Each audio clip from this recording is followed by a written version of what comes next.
Hi, my name is Amber and this is my book review.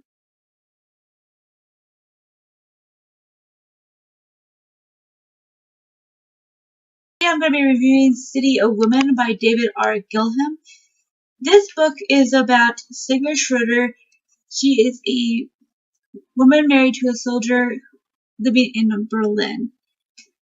Since the World War II has started, she's been living mechanically, just going about her day without really noticing what the realities of this war that's been affecting her city. And one day she's forced to realize the truth of this war, realities of it, and decide where she stands in it. This book has a really great story, and I fell for it almost right away. This book had great potential just from reading the synopsis. I thought it was going to be really great, and from reading it, the story itself just had really great potential to be a really wonderful story. And it was a wonderful story, but there's a lot of setbacks into making this an enjoyable read all the way through. And I will talk about that. So Sigrid is a really wonderful character. I really appreciated how well-rounded she was, three-dimensional, and that she didn't just automatically change when the time came where she was standing on the precipice of where she was going to stand. It took her a long time before she took her stand whichever way it was, and it was just really just wonderful because it was realistic. I could believe it, and Sigrid on a whole was just a really wonderful character and kind of helped me to maybe see the point of view of their side of it, because we only see most of the time we only see the Jewish sides are just people who, are soldiers from our side, never really the German citizen side. So it was really interesting and definitely opened my eyes to how hard it was for them, because there was always that risk. Those Gestapos were always all over the place. So they were running a huge risk, when it came to helping people escape. And said before, Sigrid is a very realistic character, very three-dimensional, and just real in my eyes. The side characters, on the other hand, you have Casper and Wolfram and Karen and Renate. Them, I felt, were just there to keep the book and story progressing. Erica and Aegon. Erica, for sure, I felt had her own story, her own purpose, and you could see it running through. Even when they're side characters and the main character, Sigrid, is the real, is really what the story is about, the side characters have to have their own story. They have to be three-dimensional. They have to be real. And although I felt that they were three-dimensional and real, I just felt like their only purpose was to make sure that this and this happened, And Erica, I felt for sure had her own story, her own purpose. I didn't really feel like she was just there for that one thing. Same thing with Aegon to an extent. I felt he had his own purpose, his own story, So it definitely kind of confuses me with my own opinion, because, like Casper, I really loved Casper for some reason. It's just that he was a complex character and he had this really huge struggle as a soldier, and I really appreciated seeing that struggle, even if it was a small bit, and just knowing that it was there, because it felt like his own struggle, and it was just something that I appreciated a whole lot.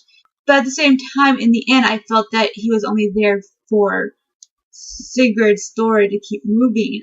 And then that kind of goes into one of my other issues, which is where things would happen and it would be out of the blue. Like, someone would change, and although you kind of seen that it might possibly happen, you don't actually see it happen. It's just all of a sudden it's there, and this person did this thing, and you're just like, wait a minute.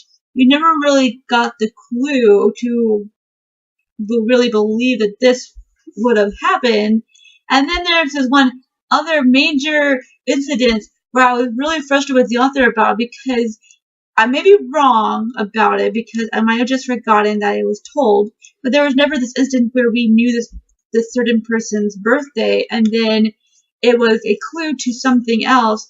And then when we realize who it is, I'm just like, wait a minute, I never knew that.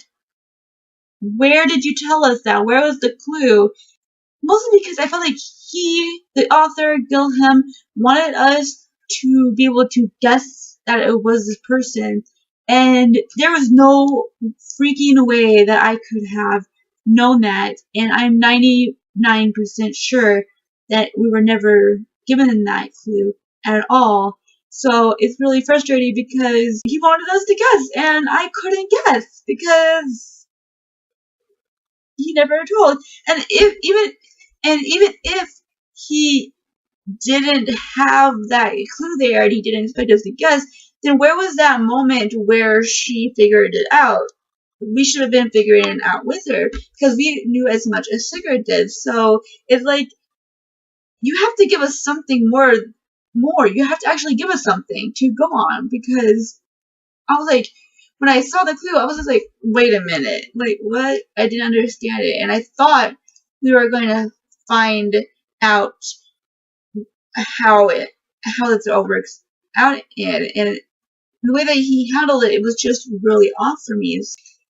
The other major issue with me was the writing on a whole. He wrote a lot of times in very short, almost jagged sentences, and I understood the reason why he styled it in that way. The shorter sentences that he kept throughout was overdone. I get that it was a stylization, but there is such a thing as doing something too much, and it took me out of the reading at times. The other thing that took me out of the reading was the grammar issues. There were either words missing, letters missing or added on, and all these things, and it happened a lot. And it was really frustrating because I really liked this book. I really liked the story, and I really liked Sigurd. So just knowing that there's all these things that really bothered me in this book was really just so disappointing and frustrating to me, because all those things really don't add up to a good book on a whole, but I really did enjoy it on the whole. So it's really like, I don't know where to put myself in this. Realistically, the rating would have to be 3 stars, but my ability to really get into it and just sink my teeth into the story and actually read it from cover to cover gives it 4 stars. So in the end, I gave it 3.5 stars. If you read this book, tell me down below what you thought. Do you agree or disagree with me on any of my points? Thank you guys so much for watching, and keep warm.